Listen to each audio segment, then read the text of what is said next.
하나님 말씀은 사사기 3장 1절에서 11절까지 말씀 교독합니다. 오늘은 11월 7일 화요일 아침입니다.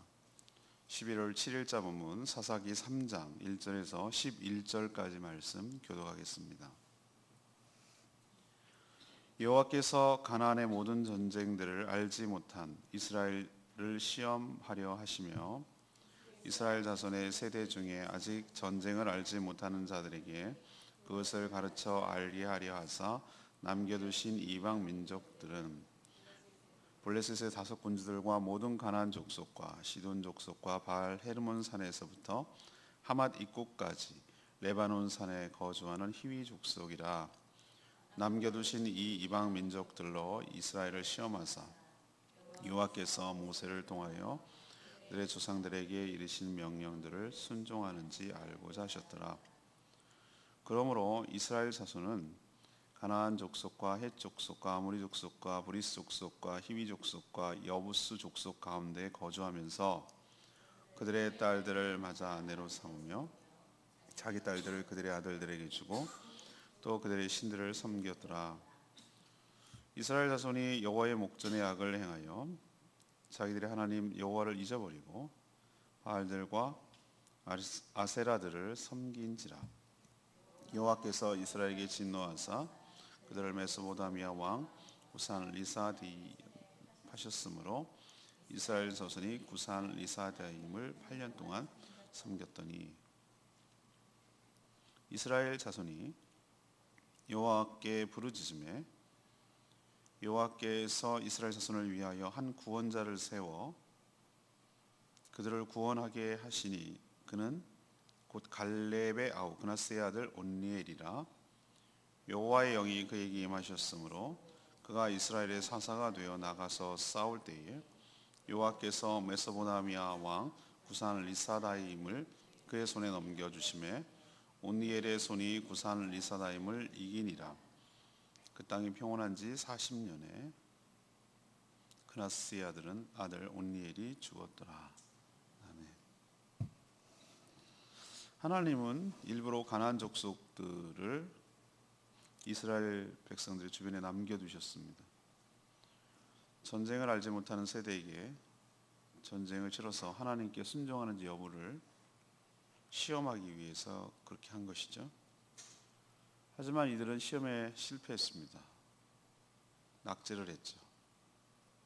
이들은 그 가나안 6부족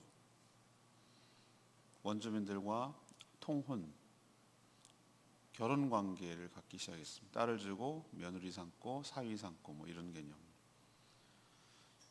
급기야는 그 가나안 족속들이 섬기는 신들을 섬기기 시작했습니다.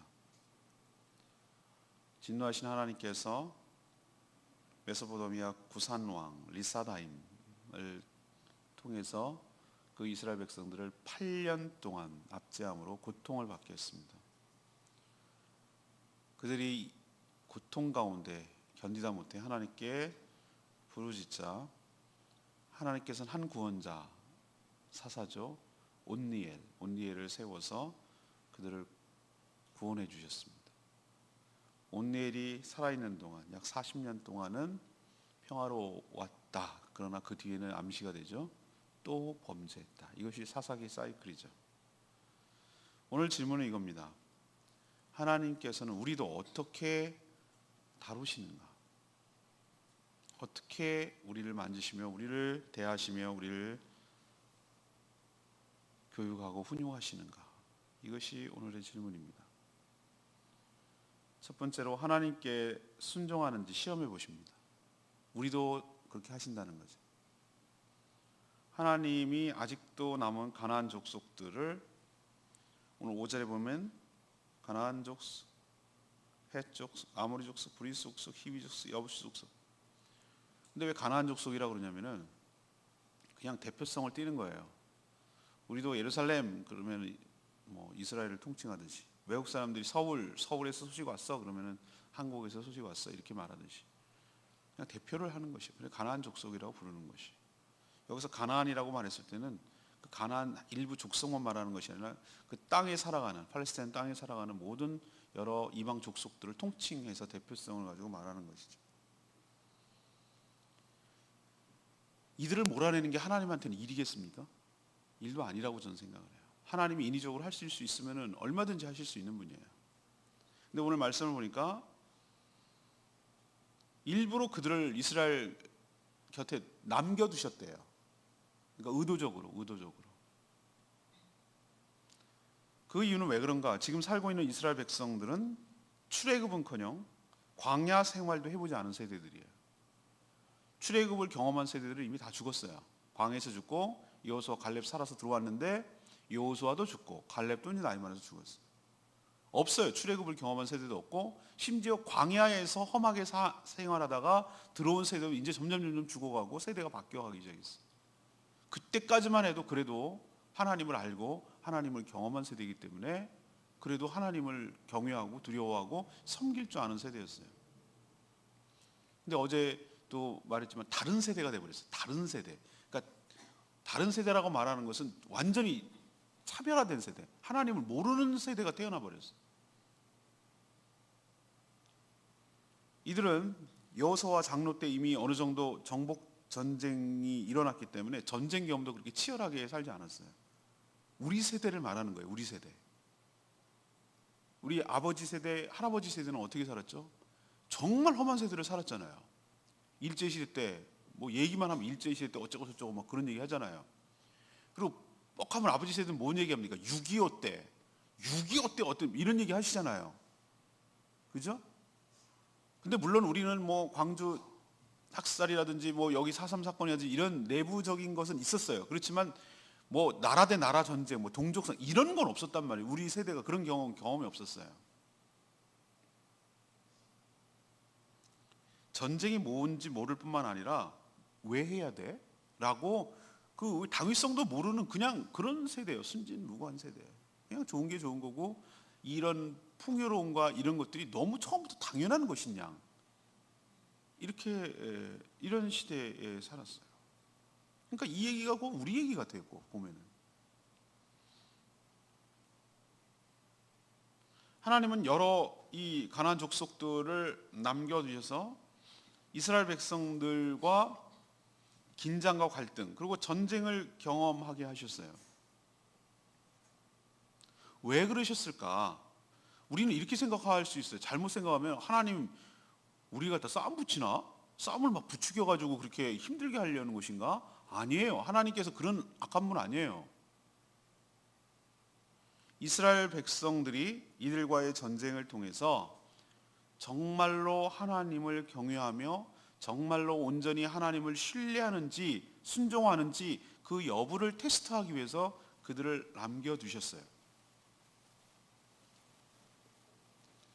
우리의 삶도 백지, 하얀 백지, 그리고 공기가 없는 진공 상태, 이런 상태에서 우리는 살지 않아요. 우리도 끊임없이 하나님께서 남겨두신 여섯 부족처럼 나는 원하지 않아. 이것만 없으면 내가 살 것만 같아. 얘네만 없으면 내가 그냥 다리 쭉 펴고 이 문제만 해결되면 나는 행복할 것만 같아.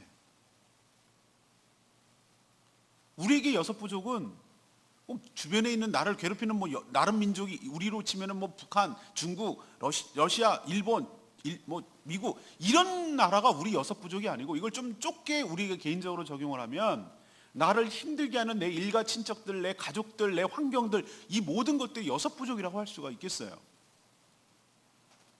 이것만 하나님 없앨 수 있잖아요. 하나님 예 없앨 수 있어요.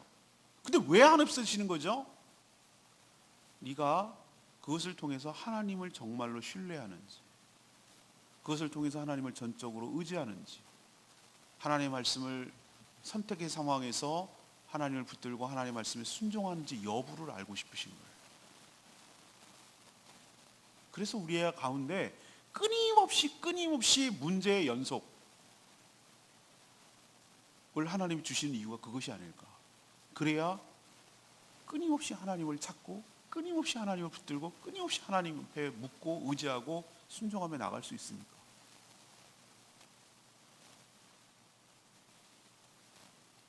여러분 이 시험에서 잘 통과하시고 이겨내시고 승리하시는 저와 여러분 되기를 소망합니다. 단일 기도에서 그 강사가 그러잖아요. 진암씨 백 만드는 분. 여기 올라갔더니 산이 높을수록 골짜기가 깊어. 여기 올라가서 한 곱이 넘겼다 생각했더니 웬걸 어마무시한 게 나머지 또 있어. 제가 목회를 하면서 그런 것 같아요. 그런 것 같아요. 이 두 다리를 뻗고 잘 수가 없어. 편한 날이 없어. 그래서 제가 편하기를 포기했어요. 내가 하나님 앞에 서는 그 순간까지 이 인간, 패역한 인간, 죄인인 인간을 대하고 목양을 해야 되는, 양 같은 인간을 대해야 되는 이 목양 자체가 쉬운 게 아니구나. 난 내 인생도 버거워요. 난 내 인생도 건사하고 이게 살기도 버거운 사람인데, 내가 전에는 굉장히 정말 교만하기 짝이 없었어요. 굉장히 큰 목회를 할 수 있는 자질이 있는 건 줄 알았어요. 아니에요. 저는 정말로 아니라는 걸 내가 뼈저리게 느끼고, 목양은 내가 하는 것이 아니라 하나님 은혜로 하는 것임을 아주 맨날 고백을 해요. 아, 이게 내 맘대로 안 되는구나. 너 역량과 이 스펙은 요 정도야. 요 정도도 너 버겁지? 예, 맞아요. 버거워요. 너무 힘들어요. 하나님 목자의 마음을 알 것 같아요. 하나님 마음을 알 것 같아요. 진짜 말 안 듣고요. 진짜 속색이고요. 진짜 그래도 끌고 가야 되고, 그래도 보듬어야 되고, 그래도 사랑해야 되고, 그래도 가야 되는 목자의 심정이 어떤지 알겠니? 그러니까 넌 죽을 때까지 그거 해야 된다고.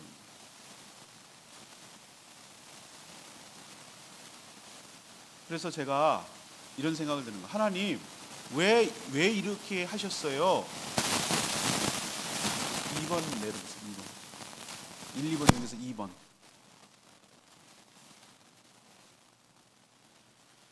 그래서 왜 이럴까요? 라고 물어보니까 하나님께서 오늘 말씀을 통해서 해답을 주시는 거예요. 아, 그거는 네가 끊임없이 영적 긴장을 하고 하나님을 의지하고 하나님께 순종하는 것을 내가 테스트하는 걸 수도 있어. 너 개인적으로 보면 네가 방심하지 말고, 네가 항상 긴장의 끈을 놓치지 말고 늘 하나님 앞에 엎드려 기도하고 하나님 은혜를 구해야 살아가는 것이고, 네가 정말로 하나님 뜻 가운데 목양을 하는지 안 하는지 내가 테스트하는 거야. 그러니까 이 시험에서 잘 통과하라는 말씀을 하시는 것 같아요.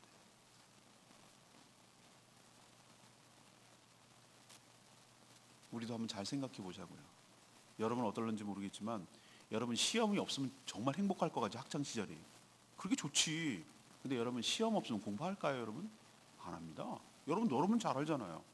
시험이라도 있으니까 공부하는 신용이라도 하는 거예요. 시험 없으면 좋지, 행복하지, 학교 다닐만 하죠. 근데 공부 안 하잖아요. 시험 때가 다가오니까 그래도 며칠이라도 하는 척 하잖아요.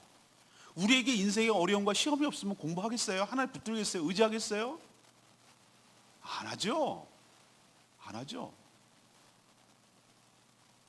우리 주변에 있는 여러 민족들을 이 종족이라고 생각을 하시고 하나님의 시각으로 바라보면서, 아, 그런 거구나. 이건 계속 가겠구나. 중요한 것은 얘네들이 문제가 아니고 얘네들 때문에 내가 하나님을 어떻게 대하는지 태도를 하나님께서 보시는 거구나. 이렇게 생각하시고 이거 없애는 데 기도할 게 아니라, 하나님 내가 여기에 흔들리지 말고 이 시험에 지지 말고 하나님 순종하고 붙들고 나가는 데 집중하는 저희들 되기를 원합니다. 그렇게 할 때 여러분에게 유익과 복이 있을 줄로 믿습니다. 두 번째, 불순종하면 어떻게 되는지를 아주 톡톡히 깨닫게 하셔요. 알게 하셔요. 하나님이 시험하시는지도 모르고 이스라엘 백성들은, 이게 공부 못하는 애들 특징이 뭔지 아세요? 시험 때가 됐는데 언제가 시험이고 시험 범위가 어딘지를 몰라. 얘네들이 틀림없어. 얘네들 공부 못하는 애들이야.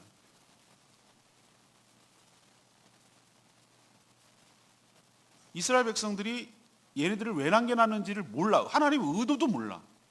이게 뭔 의미하는 건지 몰라요. 그러니까 시험에 낙제를 받죠. 아니야 다를까.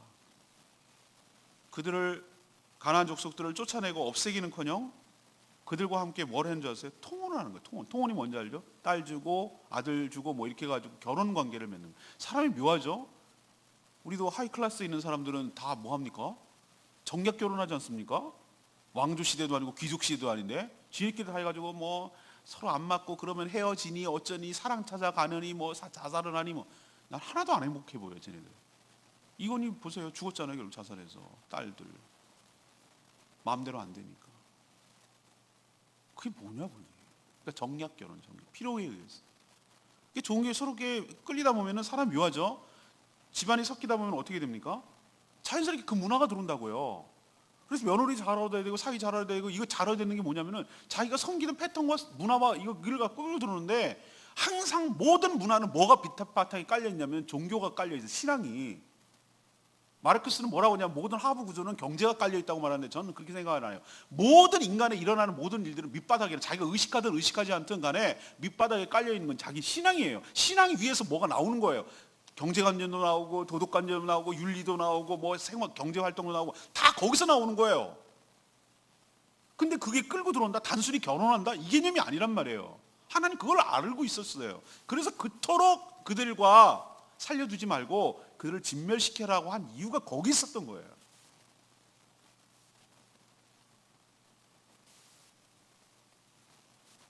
통혼이 문제가 아니었어요. 표면적으로 보면 주변 나라들과 주변 족속들과 평화롭게 살아가는 아주 이상적인 그런 세상이 된 거 아니겠어요? 싸우지 않고 서로 결혼하고 그럼 잘 살면 행복하면 됐지. 뭐가 문제야? 하나님 왜 그게 못마땅하신데요? 이렇게 하는데 진짜 문제는 그게 아니고 통혼을 통해서 이스라엘 백성들이 점점 가나안 족속들이 섬기는 신들을 섬겼다는 데 문제가 있어요. 이들은 하나님의 목전이라고 말하는 뭐냐면 눈앞에서 빤히 보는데도 아주 대담하게 하나님을 잊어버리고 바알들 복수, 아세라들 복수, 얼마나 대놓고 곳곳에서 섬겼으면 복수형으로 씁니까? 바알들, 아세라들. 이거는 복수형으로 봐가지고 곳곳에 신상이 세워졌다는 걸 느낌이 알 수 있어요.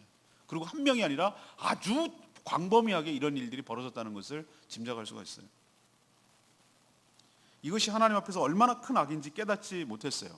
그래서 결국 하나님은 진노하셨고 하나님의 언약에 따라서 이건 하나님이 기분 따라 하는 거 아니에요. 언약에 명시되어 있어요. 계약서에 써 있다고요. 가나안 땅이 들어오기 전에 벌써 하나님이 율법을 통하여 명시해 놓으셨어요. 하나님 이럴 수 있어요. 이러지 마세요. 하나님 계획대로 하시는 거예요. 언약대로. 메소포타미아 북쪽이겠죠. 왕 구산, 왕 메소포타미아 지역에 있는 왕 구산이에요. 구산 왕 리사다임에게 하나님 표현에 의하면 성경의 표현은 그들을 손에 넘기셨다. 파셨다라고 하셨어요. 파셨다. 넘겼다. 결국 이 리사다임에게 8년 동안 압제를 당하면서 고통 가운데 시달려야 했어요.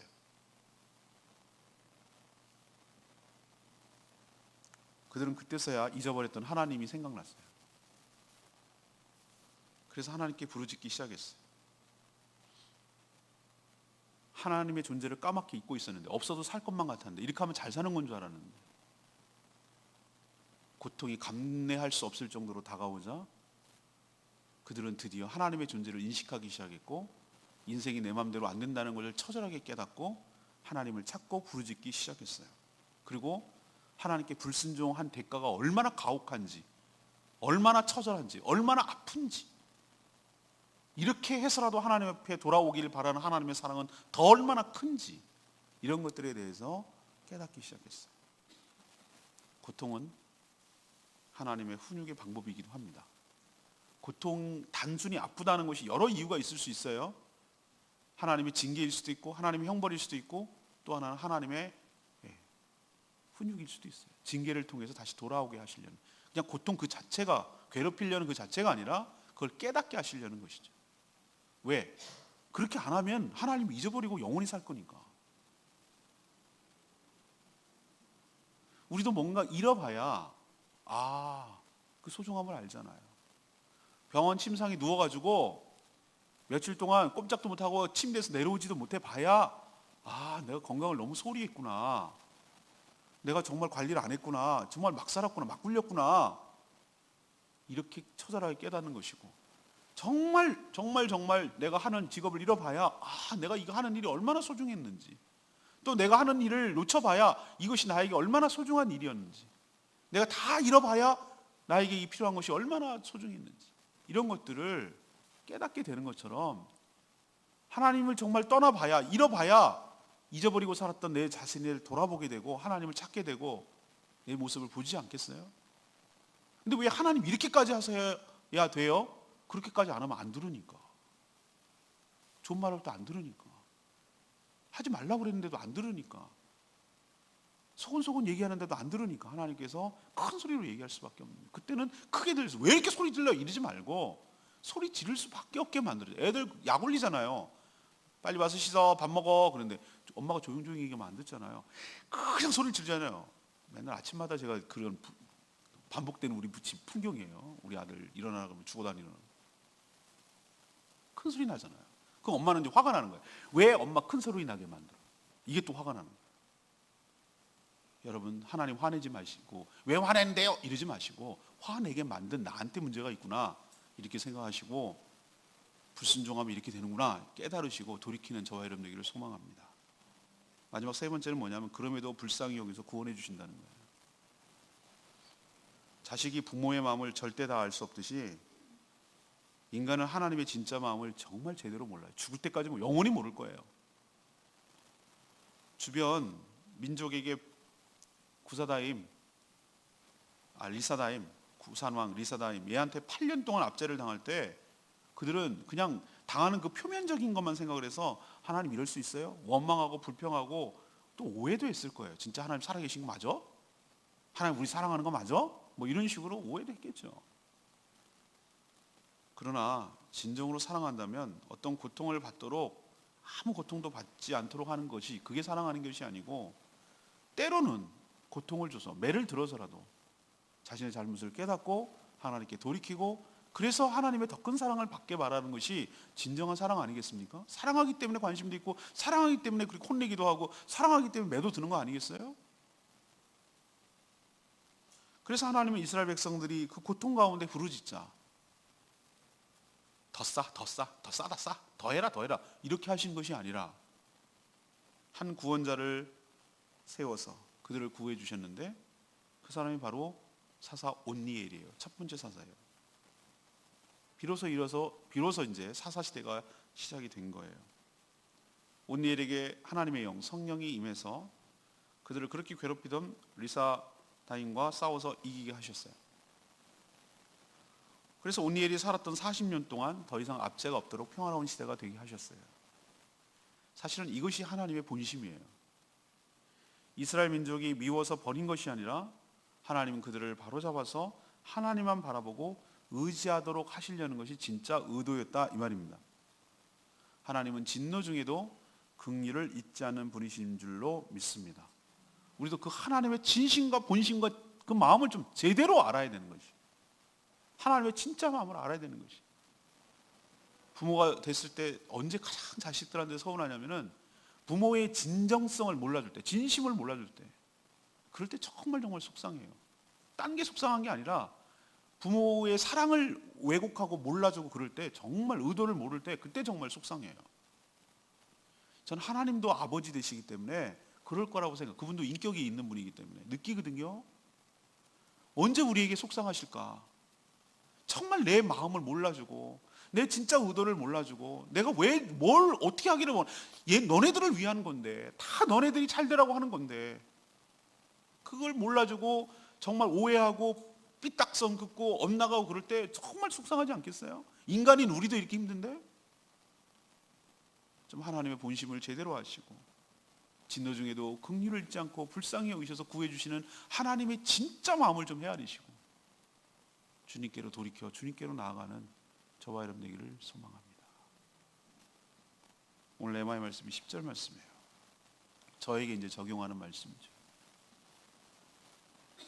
저는 레마의 말씀을 10절로 삼은 이유가 여호와의 영이 그에게 임하였으므로 그가 이스라엘의 사사가 되어 나가서 싸울 때에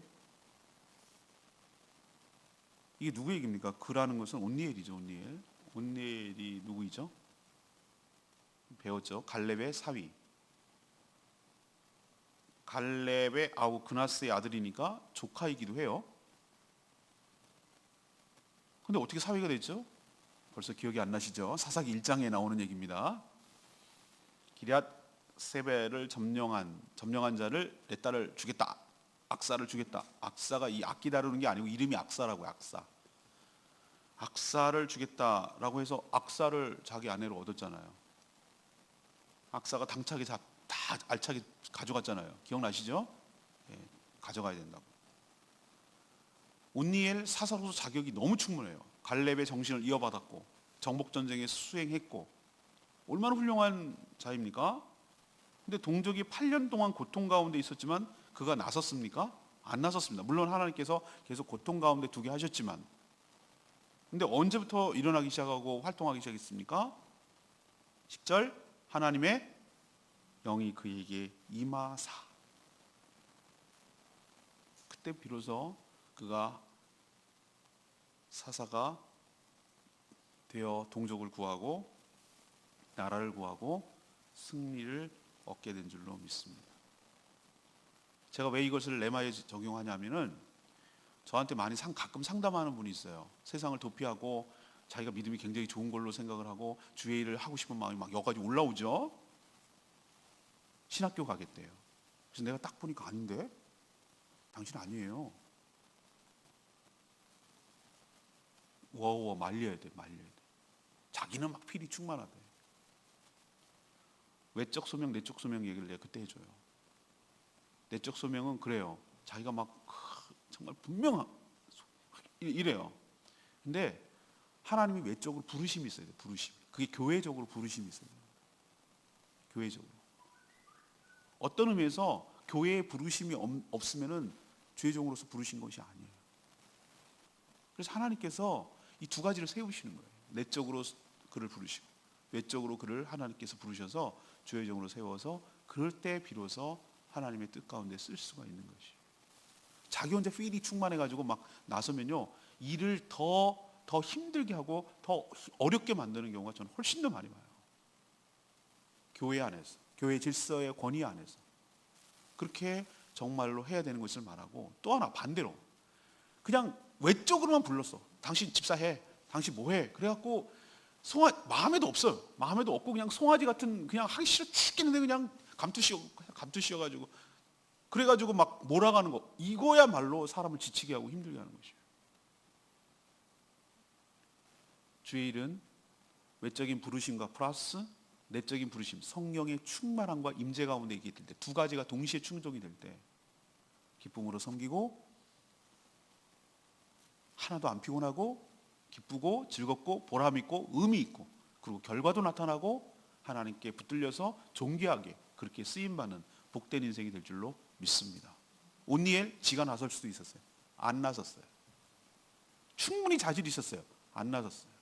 하나님의 영이 그에게 임하사 하나님께서 귀하게 들어 쓰시는 것을 볼 수 있는 줄로 믿습니다. 성령도 안 임했는데 나서지 말 것, 성령이 임했는데도 주저하지 말 것, 이 두 가지를 오늘에게 메시지를 보내주는 거 아니겠어요? 하나님께서 여러분에게 정말로 강력하게, 내가 아닌, 나는 이런 사람이 아니에요, 나는 그렇게 할 사람이 아닌데 내가 아닌 내 안에 계신 다른 인격체가 나를 역사하고 나의 마음을 사로잡고 그것을 해야만 할 것만 같고 내 눈에 띄기도 하고 그걸 해야 정말 하나님이 기뻐하실 것만 같고, 그런 것이 너무너무 나에게 강력하게, 안 하고는 견딜 수 없는 마음을 나에게 부어주실 때, 그것이 바로 하나님께서 여러분을 그렇게 쓰시겠다는 하나님의 강력한 부르심인 줄 알고 거기에 온전히 순종할 때 온니엘처럼 나라를 구하고 민족을 구하고 하나님의 뜻에 부합하게 존귀하게 쓰임받는 복된 인생으로 살아가게 될 줄로 믿습니다.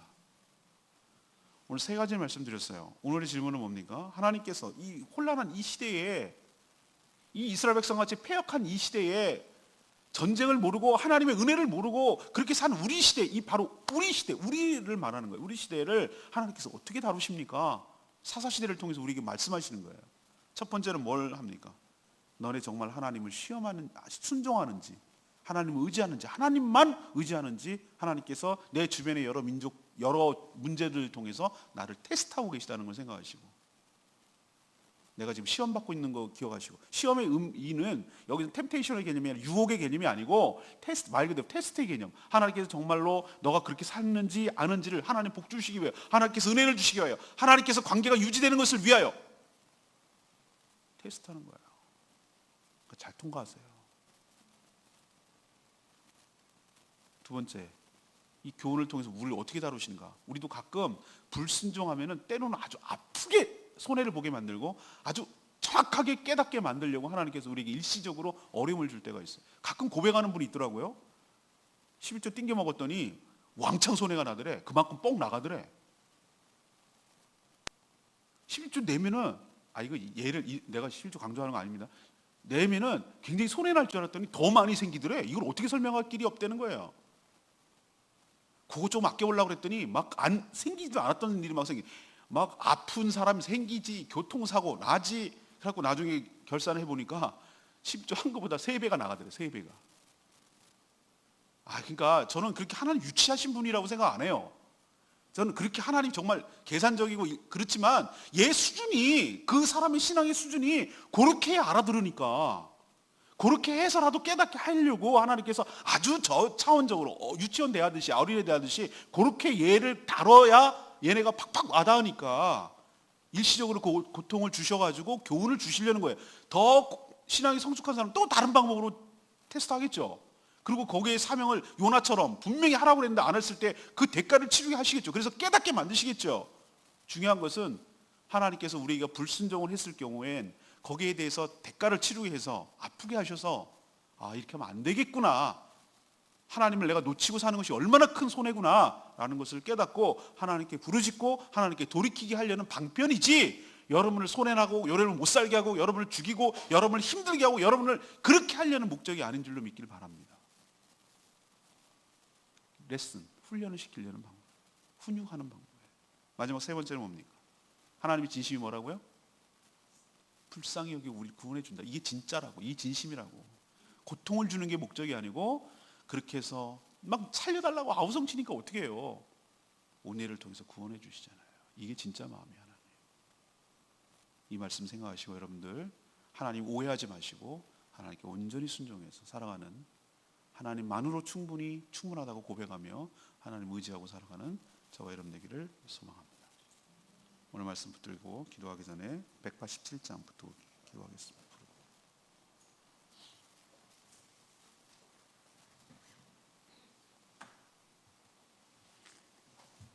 찬양지 187장입니다. 내 모든 것 나의 생명까지 주님 앞에 드립니다. 어린 양 찬양하리. 내 평생에 그 하나로 충분해. 어린 양 찬양하니 내가 주의 임재가. 여러분도 동일하게 고백합니까? 어린 양 하나로 예수 그리스도로 충분합니까? 다른 거 없어도 되겠습니까? 여러분의 고백이 되기를 원합니다.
다른 거 자꾸 끼우끼우 거리지 마세요.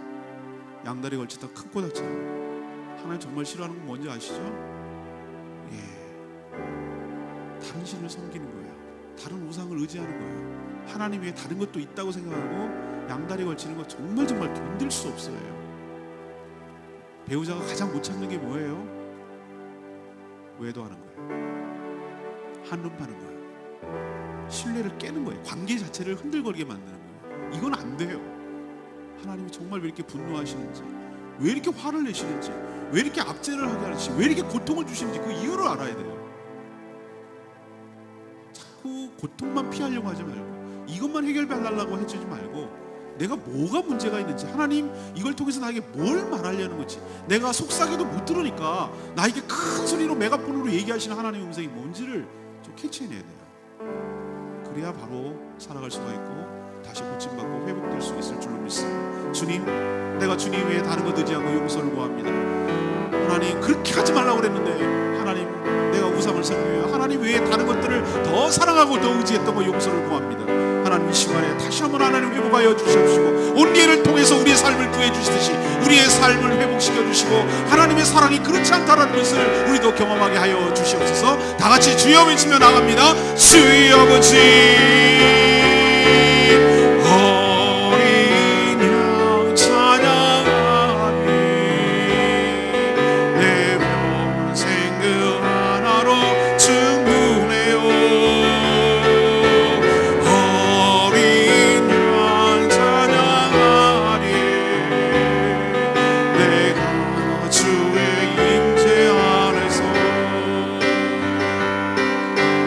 어린 양 찬양하니 내 평생 그 하나로 충분해요. 어린 양 찬양하니 내가 주의 임재 안에서.